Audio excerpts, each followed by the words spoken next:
Eles disseram isso pouco antes de sumirem na multidão. Você é um fardo. Foi assim que minha filha e o marido dela me deixaram, sozinha numa esquina de um país estrangeiro, com um sorvete derretido e um telefone sem sinal, sem bilhete, sem chave, sem um pingo de desculpas. Esperei 8 horas debaixo do sol escaldante de Roma, até que um estranho gentil me ofereceu ajuda. Não chorei, não implorei, apenas fiz uma ligação silenciosa para uma advogada em casa. O que eles não sabiam era o seguinte: a casa em que moravam ainda era legalmente minha, e quando o avião deles aterrissou, eles não estavam voltando para casa, estavam voltando para o nada, e implorariam para mim pelo resto de suas vidas. Antes de continuar, conte-nos de onde você está nos assistindo.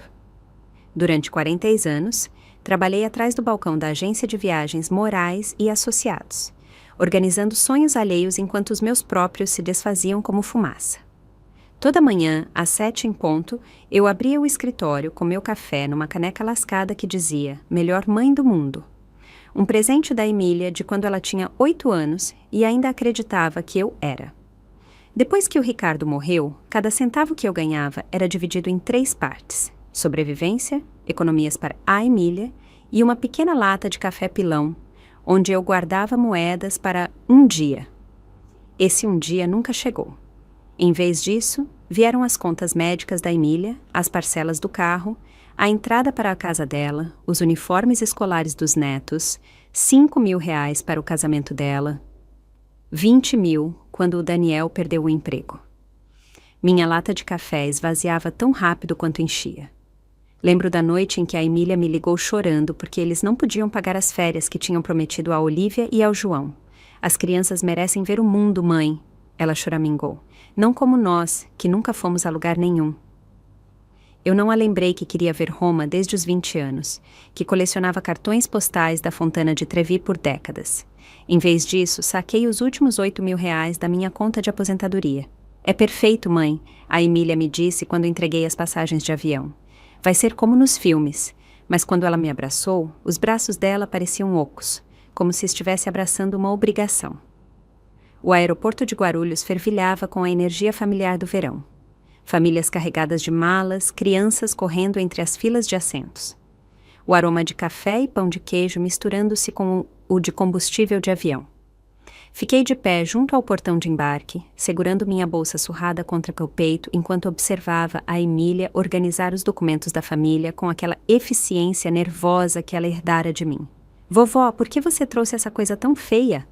A Olívia apontou para minha bolsa com um gesto desdenhoso que havia aperfeiçoado aos 18 anos. Vai estragar todas as fotos. Olívia! Murmurou Emília, mas não com repreensão, com vergonha, como se concordasse, mas fosse educada demais para dizer. Está tudo bem, querida, respondi, passando a mão pela superfície desgastada do couro. É a mesma bolsa que eu usei quando seu avô e eu nos casamos. Tem história. Daniel ergueu os olhos do telefone tempo suficiente para bufar. História, claro. João, meu neto de 16 anos, me lançou um olhar de desculpas antes de mergulhar de novo nos fones de ouvido. Pelo menos ele ainda tinha um pouco de decência. Enquanto esperávamos o anúncio de embarque, arrisquei perguntar. Já decidiram o que querem ver primeiro em Roma? Conheço alguns lugares lindos que não estão nos guias turísticos típicos. Mãe... Emília suspirou como se eu tivesse sugerido algo ridículo. Já temos tudo planejado.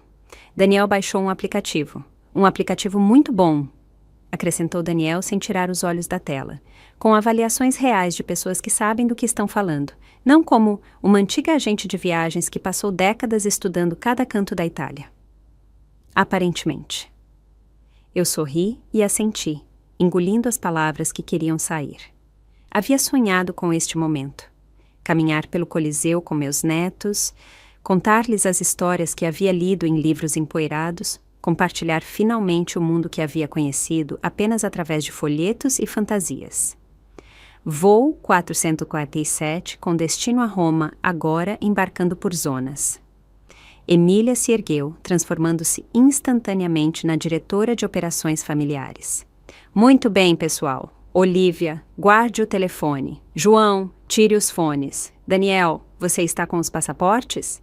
Fiquei para trás enquanto eles se organizavam em uma formação perfeita. Emília na frente, as crianças a flanqueando, Daniel fechando a marcha. Era como observar uma família em uma revista polida e coordenada. Por um momento, me perguntei onde eu me encaixava naquela imagem. Margot, venha cá, Emília me chamou, mas sua voz tinha aquela qualidade tensa que eu reconhecia de anos de conversas telefônicas difíceis. Aproximei-me, notando como seus ombros ficaram tensos quando me juntei ao grupo. Enquanto avançávamos pelo túnel de embarque, ouvi fragmentos de uma conversa entre Emília e Daniel. Vozes baixas o suficiente para serem discretas, mas altas o suficiente para que eu as captasse. Não sei por que ela teve que vir, sussurrou Emília. São só 2 semanas, Daniel respondeu. As fotos vão ser um desastre com... Eles se calaram quando me aproximei, mas o estrago já estava feito. As palavras flutuaram em minha mente como um borrão. As fotos vão ser um desastre. Com o quê? Comigo. No avião, sentei-me no assento do meio da fila de trás, enquanto a família se acomodava 3 filas à frente. Para você ter mais espaço para as pernas, mãe. Emília havia explicado com aquele sorriso brilhante e oco que usava quando mentia. O espaço para as pernas na classe econômica era o mesmo em toda parte, mas eu não disse nada. Durante as 8 horas de voo, observei as cabeças da minha família se moverem e se inclinarem em conversa. Olivia tirava selfies com a janela de fundo. João compartilhava fones de ouvido com Daniel, ambos rindo de algo na tela. Emília organizava e reorganizava o conteúdo de sua bolsa com aquela meticulosidade obsessiva que aparecia quando estava nervosa. Eu peguei meu livro, um guia de Roma, que havia comprado em 87, e relido tantas vezes que as páginas se separavam da encadernação, e tracei rotas com o dedo enquanto o avião cortava o Atlântico. A Capela Sistina, ao amanhecer, quando as multidões ainda não chegavam.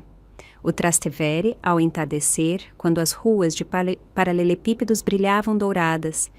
A Fontana de Trevi, à meia-noite, quando pertencia apenas aos sonhadores e aos românticos tardios. Talvez, pensei, desta vez seria diferente. Talvez, longe das rotinas e pressões de casa, pudéssemos ser uma família de verdade.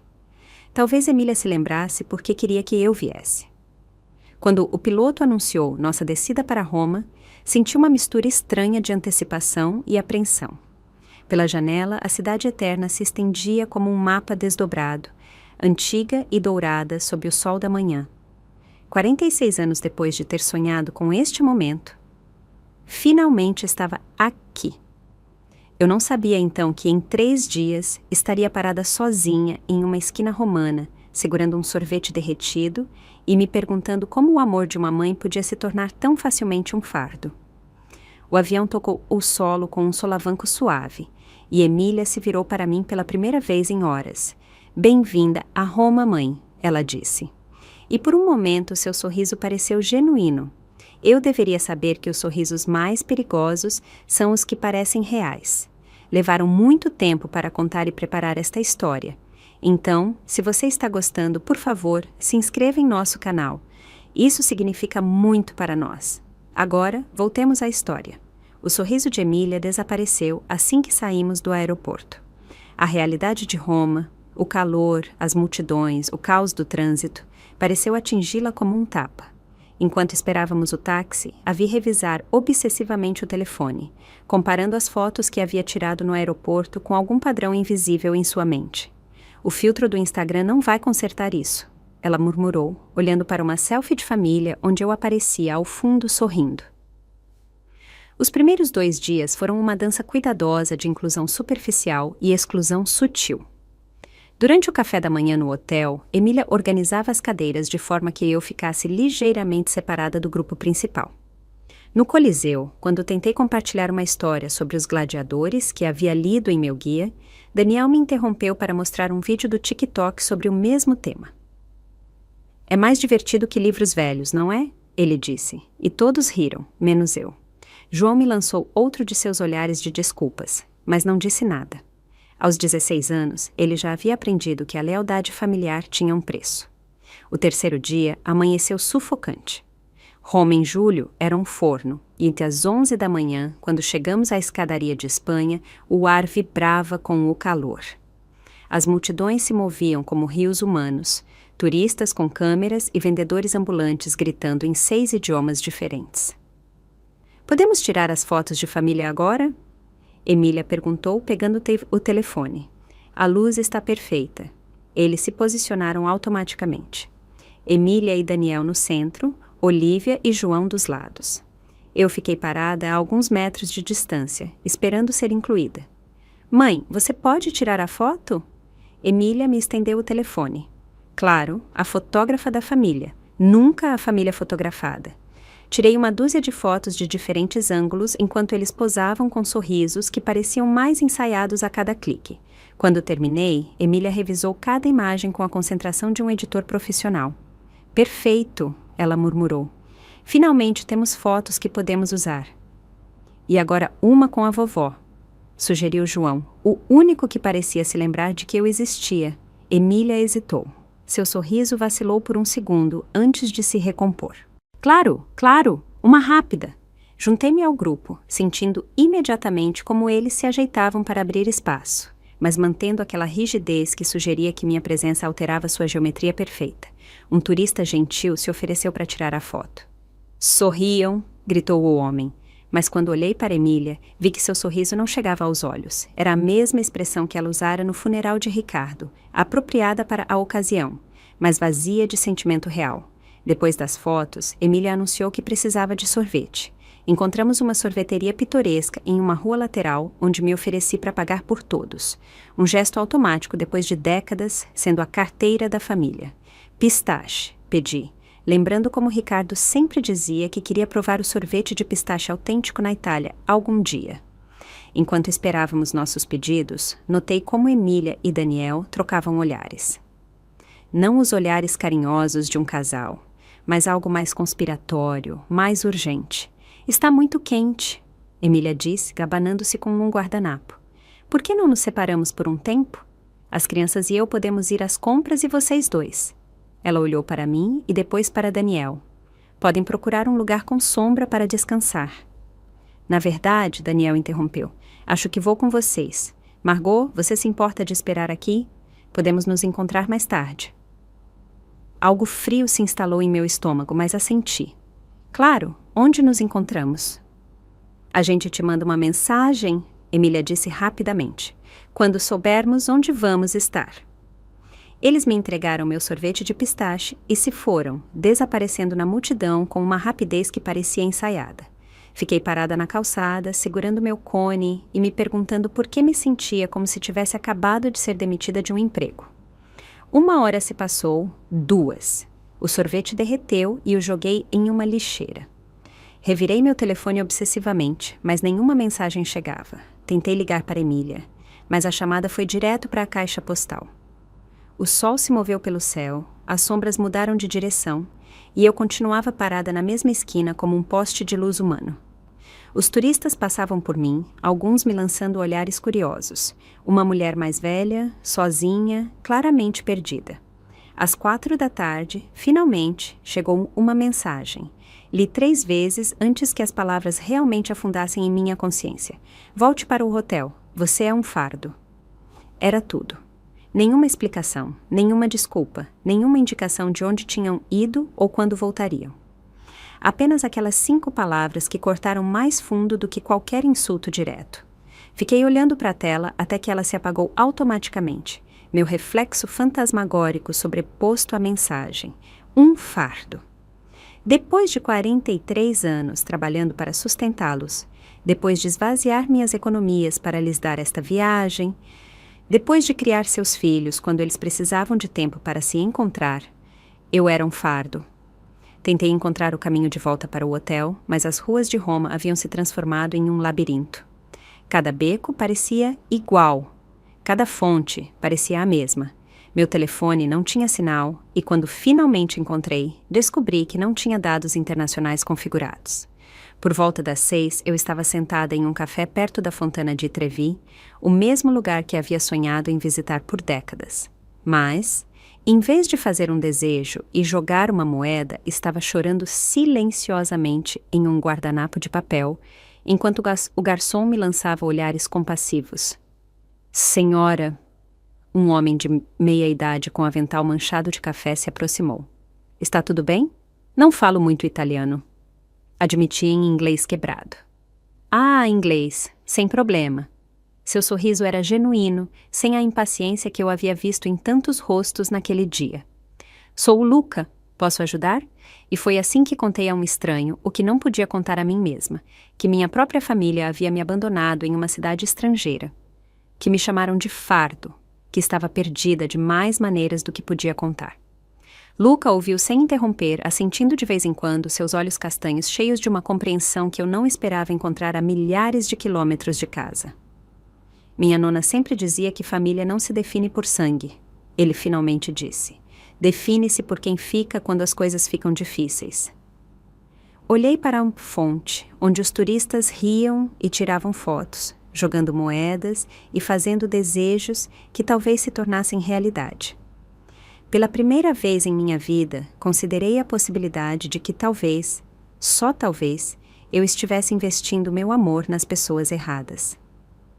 A senhora tem onde ficar esta noite? Luca perguntou gentilmente. Peguei a chave do quarto do hotel da minha bolsa. Então, lembrei que Emília havia reservado tudo em nome dela. Poderiam me expulsar? Eu havia pago por um quarto no qual não era mais bem-vinda. Sim, menti, porque a verdade era humilhante demais para admitir. Mas Luca me conhecia melhor do que eu a mim mesma. Venha, ele disse. Vamos resolver isso. Enquanto caminhávamos pelas ruas de paralelepípedos em direção ao hotel, senti algo que não sentia há anos. Que alguém estava do meu lado. Era uma sensação estranha e libertadora, como tirar sapatos apertados depois de um longo dia. Eu não sabia então que, em menos de 24 horas, faria um telefonema que mudaria tudo. Que a mulher que haviam abandonado como um fardo estava prestes a se tornar seu pior pesadelo. Mas, por enquanto, eu caminhava pelas ruas de Roma com um estranho gentil, finalmente entendendo que às vezes você precisa se perder completamente para encontrar quem realmente é. Luca tinha razão sobre o hotel. Quando chegamos à recepção, o funcionário me olhou com aquela expressão de desculpas profissional que reconheci imediatamente de meus anos no atendimento ao cliente. Dona Maria, ele disse. Temo que a conta esteja em nome da senhora Silva e ela me pediu para informar que sua estadia terminou. As palavras flutuaram no ar como fumaça tóxica. Emília havia ligado para o hotel para ter certeza de que eu não poderia ficar. Não só haviam me abandonado nas ruas, como haviam planejado ativamente me deixar sem abrigo. Entendo, eu disse com uma calma que me surpreendeu. 43 anos servindo clientes difíceis haviam me ensinado a manter a compostura quando o mundo desmoronava. Luca se dirigiu ao funcionário em italiano rápido, seus gestos ficando mais animados a cada frase. Eu não entendi as palavras, mas reconheci o tom. Era o mesmo que eu usava quando defendia um cliente de uma cobrança injusta ou uma política ridícula. Meu primo tem um pequeno apartamento acima do café, Luca me explicou. Ele está na Inglaterra para o verão. A senhora pode ficar lá esta noite. Amanhã vemos o que fazer. Não posso aceitar caridade. Protestei, mas minha voz falhou um pouco. Não é caridade, Luca respondeu com um sorriso. É hospitalidade italiana, muito diferente. Naquela noite, sentada em um pequeno apartamento que cheirava a café e manjericão, com Roma se estendendo como um mar de luzes douradas pela janela, tomei a primeira decisão real que havia tomado em anos. Peguei meu telefone e procurei um número que tinha salvo como favorito, mas que raramente usava. Helena Rocha, minha única amiga de verdade, a única pessoa que havia permanecido em minha vida depois que Ricardo morreu e eu me tornei uma sombra de mim mesma, existindo apenas para resolver os problemas da Emília. O telefone tocou 3 vezes antes que ela atendesse, com aquela voz direta que eu lembrava de nossos dias na faculdade. Margot, o que diabos você está fazendo me ligando às 2 da manhã? Você está bem? Helena, eu comecei e então parei. Como explicar que sua própria família a havia jogado fora como lixo? Como admitir que você havia sido tão cega, tão desesperadamente necessitada de amor, que havia permitido que a tratassem como um caixa eletrônico com pernas? Margot, você está me assustando. O que aconteceu? Então contei tudo a ela. O abandono, a mensagem, a expulsão do hotel. Helena ouviu sem interromper e, quando terminei, houve um longo silêncio, preenchido apenas pelo som de sua respiração controlada. Aquela pirralha descarada, ela murmurou finalmente, e apesar de tudo, eu ri. Foi a primeira vez que ri em 3 dias. Helena, preciso te perguntar algo sobre a casa. Qual casa? A da Emília. Tecnicamente ainda é minha, certo? Quando Ricardo morreu, eu a herdei. Quando Emília se casou, coloquei no nome dela para os empréstimos. Mas você nunca transferiu completamente a escritura, Helena terminou. Eu me lembro. Você me perguntou sobre isso há 5 anos. Eu te disse que era inteligente manter seu nome nos documentos, por via das dúvidas. Meu coração começou a bater mais rápido. O que isso significa exatamente? Significa, querida amiga, que tecnicamente você é coproprietária daquela casa e, como coproprietária, você tem direitos. Muitos direitos. Como quais? O sorriso de Helena era audível através do telefone, como o direito de vendê-la. Fiquei em silêncio, processando as implicações. Durante 5 anos, eu havia pago discretamente parte da hipoteca da Emília, dizendo a mim mesma que era um investimento no futuro de meus netos. Nunca pensei que pudesse ser um investimento na minha própria liberdade. Helena, hipoteticamente falando, o que aconteceria se eu decidisse vender minha parte? Bem, você teria que notificar a Emília, dar a ela a oportunidade de comprar sua parte, mas se ela não puder... Helena fez uma pausa dramática. A casa vai para o mercado. E quanto tempo levaria isso com o mercado atual? Nessa área de São Paulo, poderíamos ter ofertas em 1 semana. Fechei os olhos e vi o rosto da Emília quando ela leu aquela mensagem. Você é um fardo. 5 palavras que haviam destruído 40 anos de maternidade incondicional. Helena, quero que você faça algo por mim. Diga. Quero que você inicie o processo de venda amanhã de manhã. Houve outra pausa. Esta mais longa. Margot, você tem certeza? Uma vez que começarmos isso, não há volta. Emília vai o quê? Me tratar pior do que já faz? Me abandonar em mais cidades estrangeiras? Helena suspirou. Você tem razão. Tudo bem, eu farei. Mas primeiro preciso que você faça algo por mim. O quê? Preciso que você fique em Roma por pelo menos mais 1 semana. Não quero que você esteja aí quando isso explodir. E, francamente, depois do que você me contou, acho que você precisa de tempo para descobrir quem você é quando não está resgatando pessoas que não merecem. Olhei pela janela para as luzes de Roma, pensando nas décadas que havia perdido sonhando com este lugar. De acordo, perfeito. Ah, e Margot? Sim. Também vou cancelar todas as transferências automáticas das suas contas para as da Emília. Se eles vão te tratar como uma estranha, podem viver como estranhos. Depois de desligar, fiquei acordada até o amanhecer, observando a cidade acordar lentamente. Vendedores preparando suas barracas, trabalhadores caminhando para o trabalho, a vida continuando com aquela normalidade bonita e ordinária que eu havia esquecido que existia.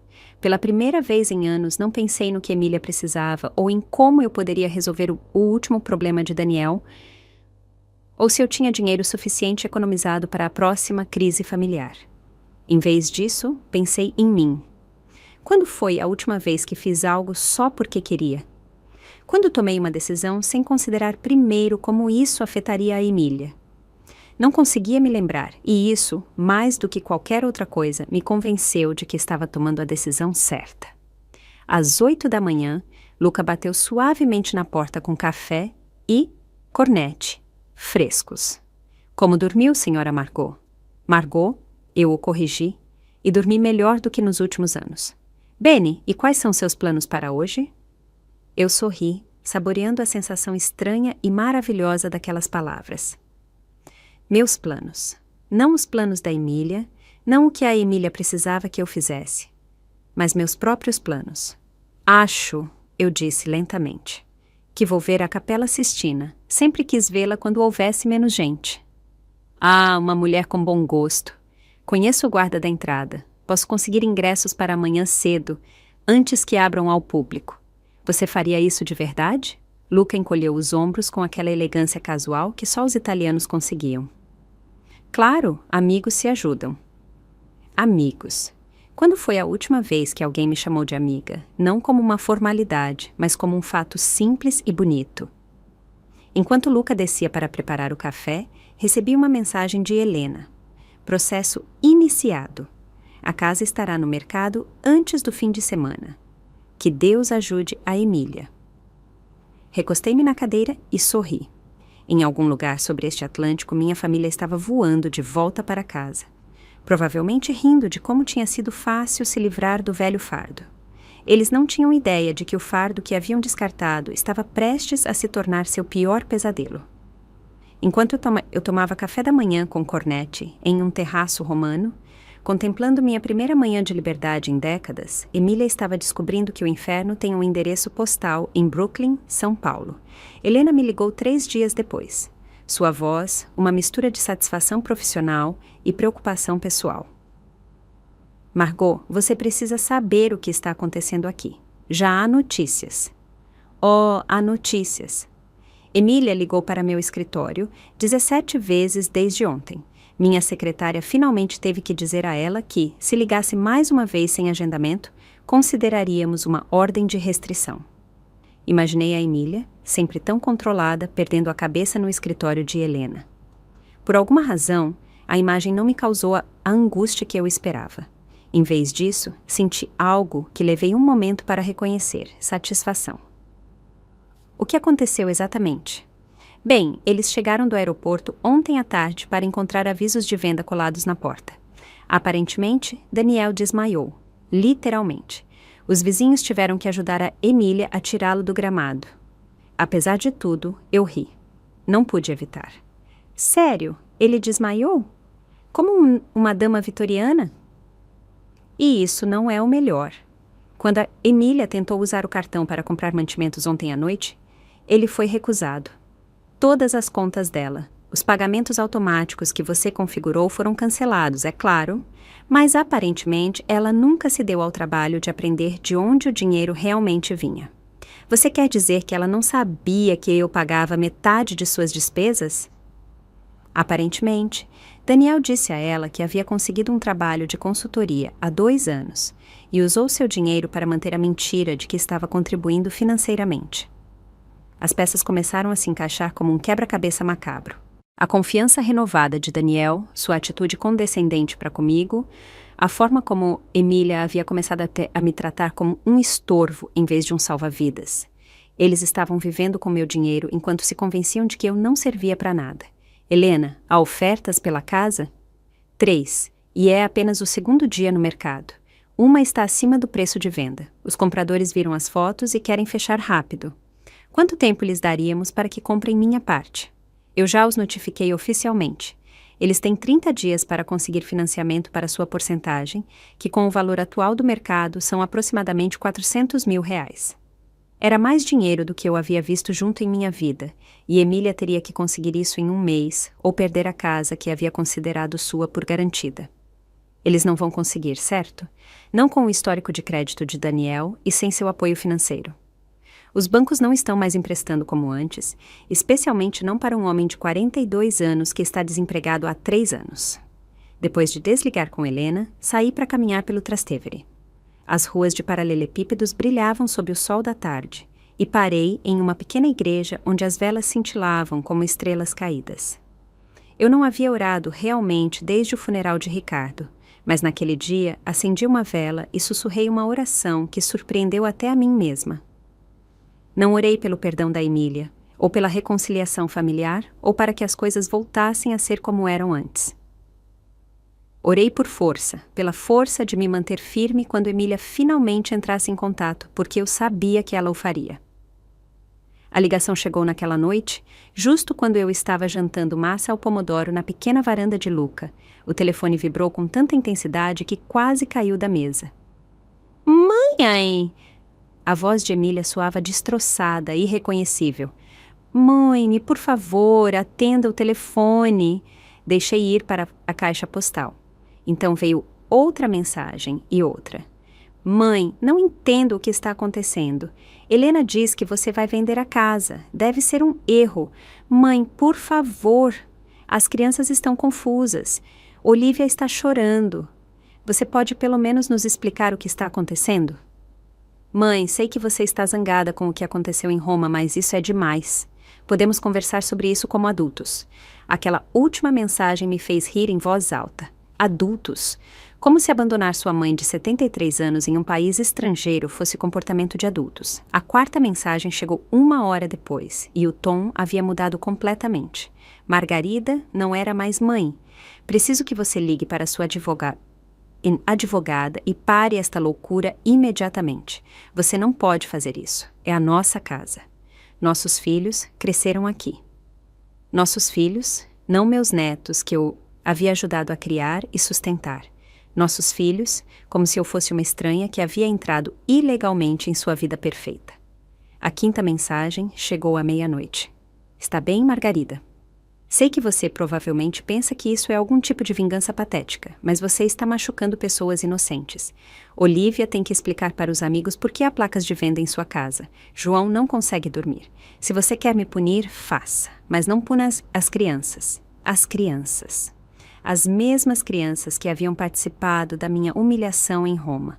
Olivia, que havia chamado minha bolsa de feia e havia dito que estragaria suas fotos. João, que havia permanecido em silêncio enquanto me abandonavam. Mas aquela mensagem me incomodou mais do que as outras porque tinha um elemento de verdade. As crianças também eram vítimas. Vítimas de pais que lhes haviam ensinado que o amor era condicional, que a família Sun era uma transação econômica, que algumas pessoas importavam mais do que outras. Quase liguei de volta. Quase. Em vez disso, digitei uma mensagem de texto, uma única mensagem cuidadosamente redigida. Emília, não me contate novamente. Quando você decidiu que eu era um fardo, você perdeu o direito à minha ajuda, meu dinheiro e minha preocupação. Helena cuida de todos os assuntos legais agora. Margarida. A resposta chegou em segundos. Margarida. Quem diabos é Margarida? Você é minha mãe. Mas eu já havia desligado o telefone. No dia seguinte, Luca me levou à Capela Sistina, como havia prometido. Chegamos antes que abrissem ao público, quando os turistas eram apenas um rumor distante nas ruas de Roma.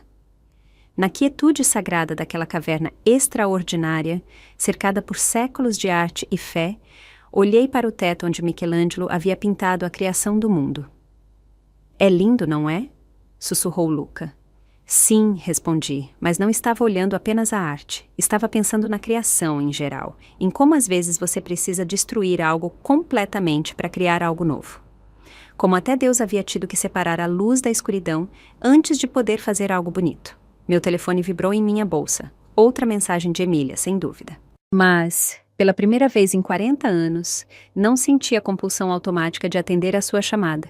Em vez disso, fiquei parada na Capela Sistina, uma mulher de 73 anos que finalmente estava aprendendo a diferença entre ser necessária e ser valorizada.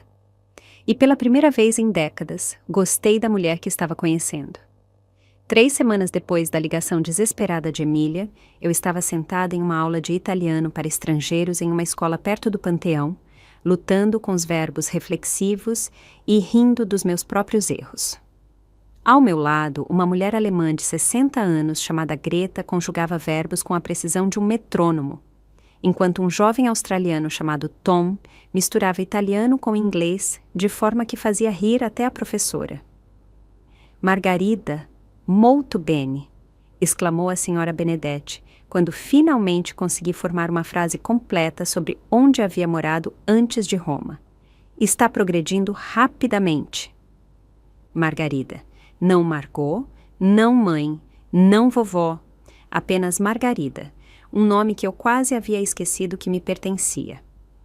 Depois da aula, Greta me convidou para tomar um café. Havíamos desenvolvido uma amizade fácil, baseada em nosso estado compartilhado de mulheres mais velhas descobrindo a liberdade tardia.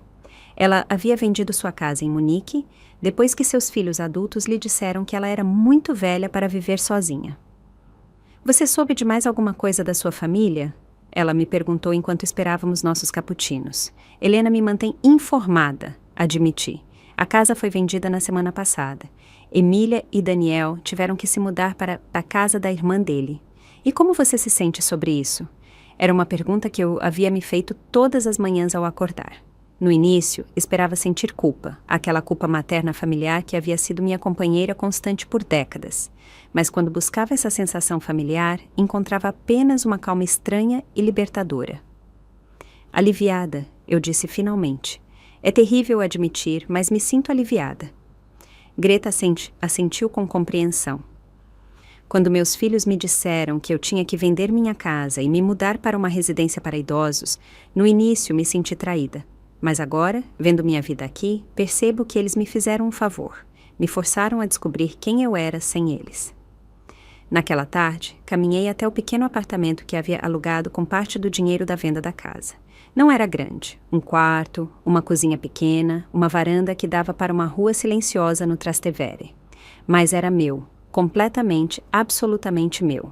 Pela primeira vez em minha vida adulta, não tinha que consultar ninguém sobre a cor das cortinas ou se podia pagar para trocar os móveis. Havia pendurado uma foto de Ricardo na mesinha de cabeceira, mas não as fotos de família que eu havia carregado por décadas. Em vez disso, as paredes mostravam fotos que eu o havia tirado. O amanhecer sobre o Tibre, crianças jogando futebol em uma praça, Lucas sorrindo enquanto preparava café. Fotos da minha nova vida, tiradas por mim, para mim. Meu telefone estava silencioso por dias. Emília havia parado de ligar depois que Helena lhe disse oficialmente que todos os assuntos futuros deveriam passar por ela. Mas naquela tarde, enquanto preparava um jantar simples de massa e salada, ele tocou com um número que não reconheci. Vovó? A voz era tímida, jovem. João. Meu coração disparou, mas mantive minha voz calma. Oi, João. Consegui o número da tia Carla. Mamãe não sabe que estou te ligando. Claro que ela não sabia. Emília nunca havia permitido que seus filhos tivessem relações independentes comigo. Ela sempre havia sido a intermediária, controlando cada interação. Como você está, querida? Houve uma pausa longa, cheia do peso das coisas não ditas. Confuso, eu acho. Mamãe diz que você enlouqueceu, que vendeu nossa casa por vingança. E o que você pensa? Outra pausa. Acho que a mamãe não está dizendo toda a verdade. Ela nunca diz. Era a primeira vez que eu ouvia João questionar seus pais, e algo em meu coração se suavizou ligeiramente. João, o que aconteceu em Roma? Eu sei, ele me interrompeu. Sei que foi errado. Eu queria dizer algo, mas não sei. Tinha medo que o papai ficasse bravo comigo também. Daniel, claro, o homem que havia vivido do meu dinheiro por anos enquanto tratava meu neto como um subordinado. Você está bem? Tem um lugar seguro para ficar? Estamos na casa da tia Sueli. É desconfortável. Ela e a mamãe nunca se deram bem, e a Olivia está furiosa porque teve que mudar de escola. Olivia, a neta que havia dito que minha bolsa estragaria suas fotos perfeitas. Por um momento, senti uma pontada do instinto protetor familiar. Então, lembrei do rosto desdenhoso dela em Roma, e a pontada desapareceu. E você, João, como você realmente está? Assustado, ele admitiu. Tudo mudou tão rápido. Um dia éramos uma família normal e no dia seguinte tudo desmoronou. Mas também me sinto mal pelo que fizemos em Roma, quero dizer. Não foi certo. Era a desculpa que eu estava esperando sem perceber que precisava dela. Obrigada por dizer isso, João. Você vai voltar algum dia? A pergunta pairou no ar como fumaça. Eu voltaria?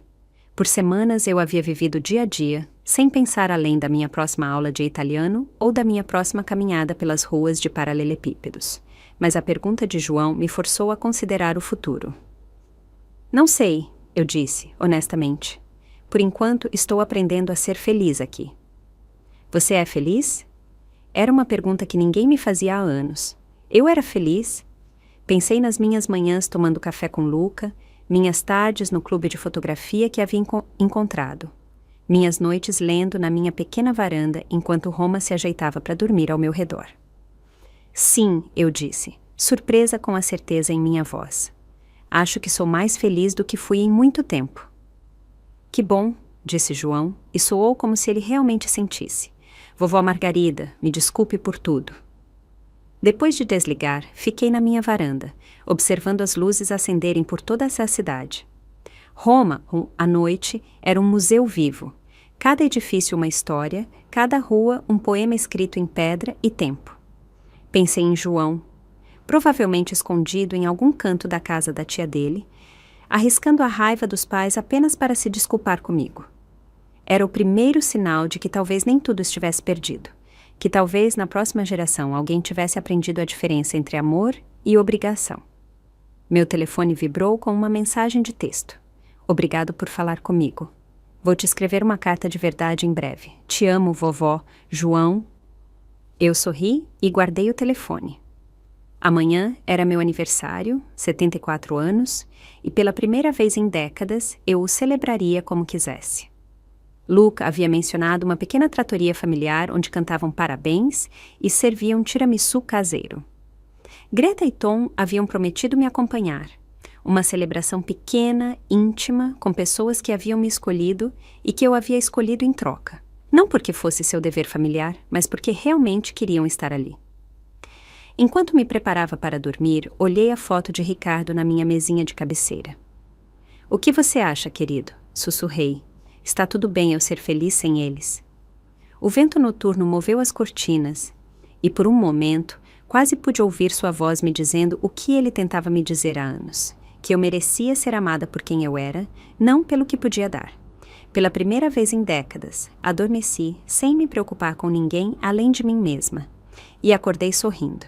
Meu 704º aniversário amanheceu com o tipo de manhã dourada que só Roma pode oferecer. Luz suave filtrando-se pelas persianas, o aroma do café do Luca subindo de baixo e o som distante de sinos de igreja, marcando as horas como haviam feito por séculos. Levantei-me sem pressa, algo que ainda me surpreendia depois de décadas acordando com listas mentais de problemas para resolver para os outros. Hoje, minha única agenda era o almoço de aniversário com meus amigos Luca, Greta, Tom e algumas outras pessoas do clube de fotografia que haviam se tornado minha pequena família escolhida. Enquanto preparava café em minha cozinha pequena, mas perfeitamente minha, notei um envelope que havia sido deslizado sob minha porta. Meu nome estava escrito em uma letra familiar, a caligrafia cuidadosa de João, que sempre havia sido mais pensativo que sua irmã. A carta era grossa, várias páginas dobradas dentro de um envelope que havia viajado de São Paulo. Sentei-me na minha varanda com Roma, despertando a meus pés, e abri o que eu sabia que seria uma das decisões mais importantes da minha nova vida.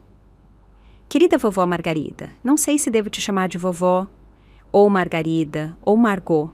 Mamãe diz que você não é mais nossa avó, que você escolheu estranhos em vez da família, mas não acho que seja tão simples. Acho que nós te escolhemos como estranha muito antes de você nos escolher como estranhos. Tenho pensado muito em Roma, naquele dia na escadaria de Espanha. Lembro exatamente do momento em que fomos embora. Mamãe disse algo sobre finalmente poder relaxar e papai riu. Olivia tirou uma selfie logo depois, sorrindo como se tivesse ganhado algo. Eu não disse nada. Essa é a parte que mais me incomoda. Que eu não disse nada. Eu tinha 16 anos e pensei que isso era desculpa suficiente, mas a verdade é que eu sabia que estava errado. Eu sabia que você não abandona sua avó de 73 anos em um país estrangeiro. Eu sabia que você era a razão pela qual podíamos pagar aquela viagem, que você era a razão pela qual podíamos pagar muitas coisas, mas era mais fácil seguir o fluxo do que enfrentar mamãe e papai. Agora vivemos no porão da tia Sueli, e papai finalmente teve que conseguir um emprego de verdade. Na Leroy Merlin, cortando chaves e carregando sacos de cimento. Mamãe está furiosa o tempo todo, mas não com você. Bem, sim, com você também, mas mais do que tudo, ela está furiosa consigo mesma, embora nunca admita. Ouço ela chorar à noite quando pensa que ninguém a ouve. Olivia está no último ano e teve que mudar de escola. Ela odeia a nova escola. Odeia morar com a tia Sueli. Odeia que suas amigas perguntem por que nos mudamos tão de repente. Mas o que ela mais odeia, eu acho, é que finalmente está percebendo que seus pais não são as pessoas perfeitas que ela pensava que eram. Ontem ela me perguntou se realmente tínhamos abandonado nossa avó em Roma. Quando eu disse que sim, ela se trancou no quarto por horas. Tenho lido sobre a Itália, sobre Roma especificamente. Encontrei um livro na biblioteca sobre as mulheres que reconstruíram suas vidas depois da guerra, e me fez pensar em você. Como, depois que o vovô morreu, você trabalhou todos esses anos para nos sustentar? Como você nunca reclamou? Nunca nos fez sentir como se fôssemos um fardo para você, embora provavelmente fôssemos. Mamãe diz que você sempre soube que a casa estava em seu nome, que você planejou tudo isso. Diz que você é vingativa e cruel, mas eu lembro como você costumava olhar para aqueles cartões postais de Roma que tinha colados na sua geladeira. Lembro como seus olhos brilhavam quando você falava em um dia visitar a Fontana di Trevi. Você nunca foi vingativa. Você foi paciente por décadas, e nós confundimos sua paciência com fraqueza. Tia Sueli diz que mamãe sempre foi egoísta, mesmo quando eram crianças.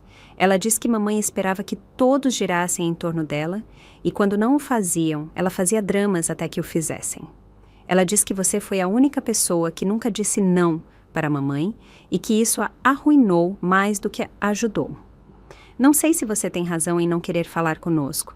Parte de mim pensa que sim, mas outra parte de mim espera que talvez algum dia você possa me perdoar.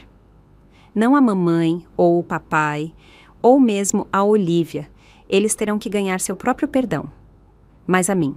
Tenho economizado dinheiro do meu trabalho de meio período. Quero te visitar em Roma quando me formar. Quero ver como você vive agora, conhecer as pessoas que te importam agora. Quero ouvir as histórias sobre Roma que você nunca nos deixou contar. Quero tirar uma foto sua em frente à Fontana di Trevi. A foto que você deveria ter tirado há décadas. Sei que não tenho o direito de pedir nada. Sei que provavelmente isso é muito pouco, muito tarde. Mas, por via das dúvidas, eu queria que você soubesse que há uma pessoa nesta família que finalmente entende o que perdemos quando te abandonamos.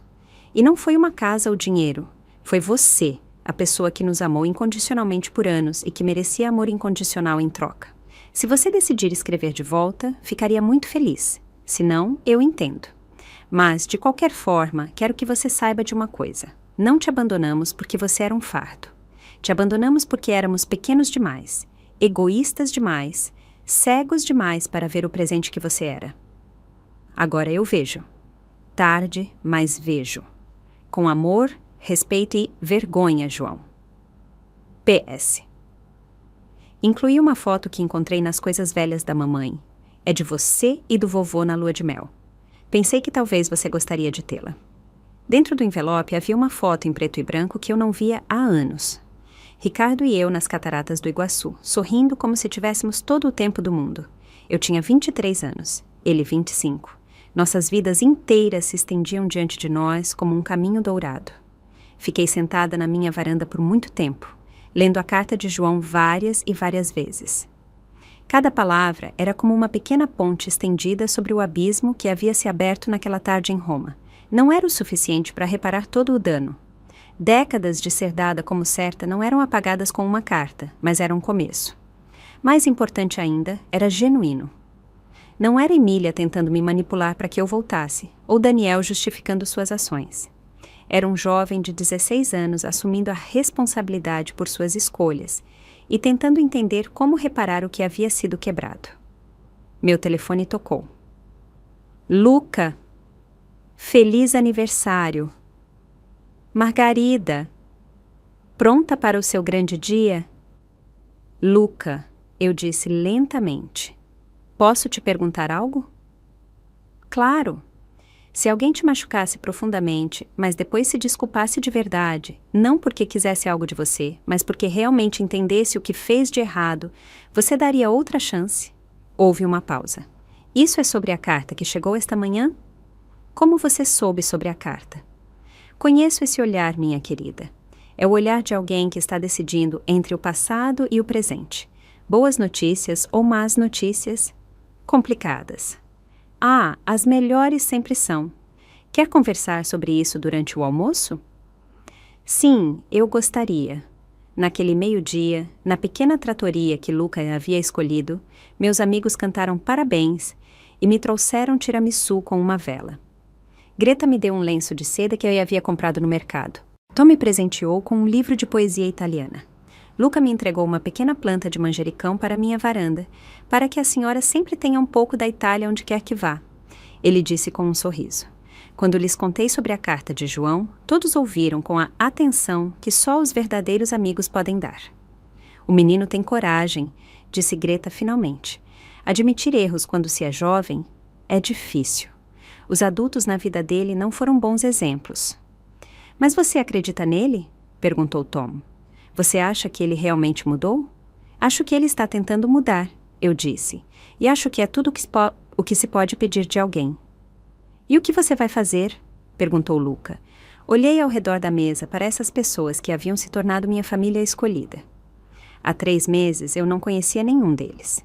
Agora eram as pessoas que celebravam meus aniversários, que se preocupavam com minha felicidade, que me ofereciam conselhos honestos sem agenda oculta. Vou escrever de volta, eu disse finalmente, mas com condições. Naquela noite, sentei-me à minha pequena escrivaninha, com papel de carta que havia comprado em uma loja perto do Panteão. A carta para João me levou 2 horas para escrever, cada palavra pesada cuidadosamente. Querido João, sua carta chegou no meu aniversário de 74 anos, e não consigo pensar em um presente mais valioso do que a honestidade que você compartilhou comigo. É preciso coragem para admitir erros, especialmente quando se é jovem, e especialmente quando isso significa questionar as pessoas que se supõem que se deve respeitar sem questionar. Você tem razão. Não os abandonei porque fossem um fardo. Eu os abandonei porque finalmente entendi que havia vivido minha vida como se fosse uma personagem secundária nas histórias dos outros. Por décadas me defini pelo que podia dar, não por quem eu era. Sua família, minha família, me ensinou a fazer isso, e eu permiti. O que aconteceu em Roma não foi apenas sobre ser abandonada em uma rua, foi sobre anos de invisibilidade, de ser reduzida à minha função como provedora e solucionadora de problemas. Foi sobre ouvir sussurros sobre como eu estragava as fotos perfeitas e ser tolerada, em vez de bem-vinda, em eventos familiares, que eu mesma financiava. Mas sua carta me mostra algo que eu não esperava ver, que talvez nem tudo esteja perdido na próxima geração, que talvez de alguma forma ainda haja esperança. Aqui estão minhas condições, João. Porque perdão sem limites não é perdão, é permitir que o abuso continue. Se você quiser me visitar em Roma quando se formar, você é bem-vindo. Mas você tem que pagar sua própria viagem, não porque eu não possa te ajudar, mas porque você precisa entender que as relações não são transações. Não serei o segredo de ninguém, nunca mais. Se seus pais não aprovarem que você mantenha contato comigo, você terá que decidir o que é mais importante para você. Não me esconderei, nem me desculparei por existir. Não voltarei para São Paulo. Não resgatarei sua família das consequências de suas ações. Roma é meu lar agora, e a vida que construí aqui é minha. Se algum dia você decidir que quer um relacionamento real comigo, não como sua vovó ATM, mas como uma pessoa com seus próprios sonhos e valor, você terá que conhecer a pessoa em quem me tornei, não apenas lembrar da pessoa que eu costumava ser. Tenho amigos aqui, João. Amigos de verdade que me escolheram porque gostam da minha companhia, não porque precisam de algo de mim. Tenho uma vida que me faz feliz. Tenho fotos nas minhas paredes que eu tirei de lugares que visitei porque quis visitá-los. Pela primeira vez em décadas, sou a protagonista da minha própria história.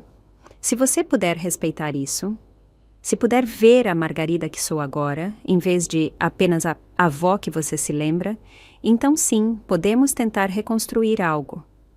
Não será o que tínhamos antes, porque o que tínhamos antes estava quebrado, mas poderia ser algo melhor. Anexo uma foto minha em frente à Fontana de Trevi. Ela foi tirada por um querido amigo chamado Luca no meu primeiro dia de verdadeira liberdade. Olhe para os meus olhos, João, você vê a diferença? Essa é a diferença entre existir para os outros e viver para si mesma. Estarei aqui quando você estiver pronto para conhecer esta versão de mim, mas só se você realmente estiver pronto.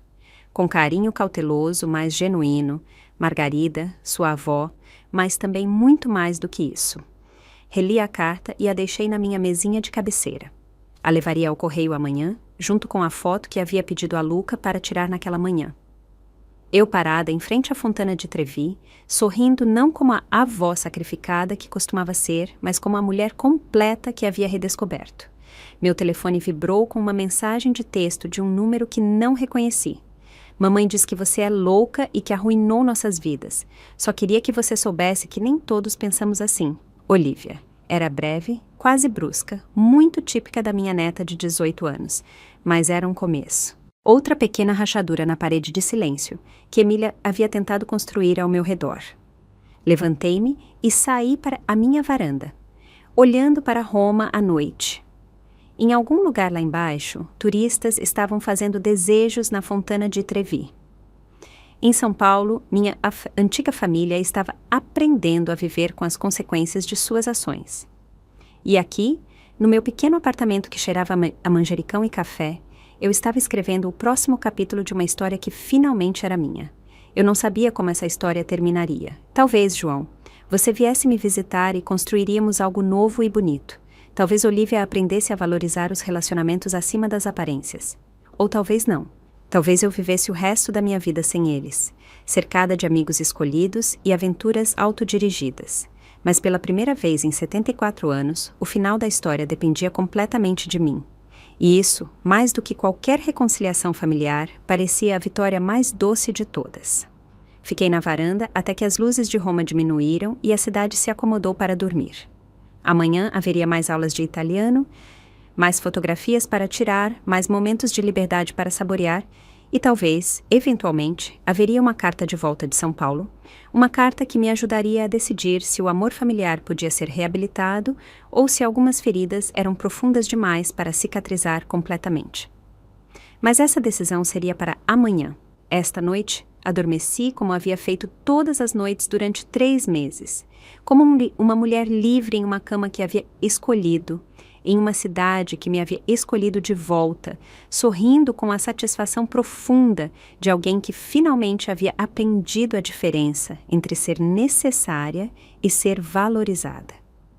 E em meus sonhos, caminhei por ruas de paralelepípedos que não levavam ao passado, mas a um futuro que era completamente, inequivocamente meu.